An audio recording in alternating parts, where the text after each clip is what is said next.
Je vais vous raconter une petite histoire. Parce que cette histoire, c'est la vôtre. Cette histoire, c'est celle qui fait que vous êtes là aujourd'hui. C'est l'histoire d'un petit garçon, écoutez bien. Ce petit garçon, il est né à Villeneuve-Saint-Georges. Quand il arrive à Suissy-en-Brie, il rencontre un garçon qui deviendra son meilleur copain. Ce garçon, il s'appelle Toumani.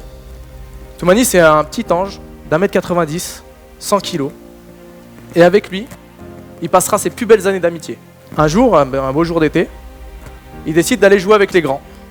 À leur sport de quartier préféré, la motocross du dimanche.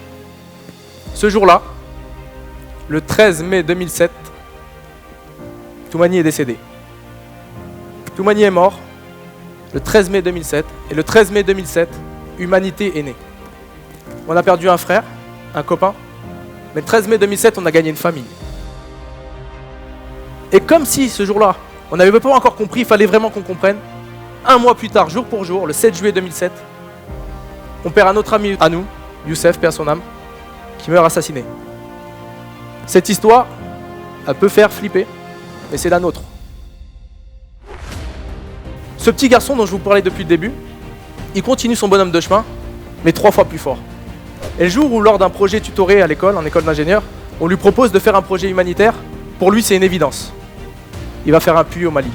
Et sans le savoir, un puits pour ses goûts était le premier titre de la première campagne Humanité. C'est 40 puits qui ont été financés dans 2 pays, le Mali et le Cameroun, et plus de 10 000 personnes bénéficiaires. Ça, c'est ce qui a été réalisé de l'étincelle d'un jeune garçon. Mais on ne pouvait pas s'arrêter à là. On a fait des puits, ok, super, mais ça ne nous suffisait pas. Et on s'est dit, bon, c'est bien ce qu'on fait, mais est-ce que c'est réellement bien? Et tout humanitaire passe par là. Une question, une seule. Une question existentielle. Est-ce que donner, c'est aider? On a fait une réunion, un brainstorming, et on s'est dit, écoutez, il faut qu'on fasse une action locale pour changer les choses chez nous, là où on a grandi, là où on vit tous les jours. Nous, on s'est posé la question quand on a perdu certaines personnes. On s'est dit, pourquoi ils sont plus là et nous, on est là? Pourquoi on est ici? Pourquoi ils sont partis? Pourquoi nous, on n'est pas partis à leur place? Et bien aujourd'hui, on a répondu comme ça. On s'est dit, on va faire ce que les gens qui ne sont plus là auraient aimé faire s'ils étaient là. La plupart des gens, sur leur lit de mort, vous savez à quoi ils pensent? Ils regrettent pas ce qu'ils ont fait. Ils regrettent ce qu'ils n'ont pas fait.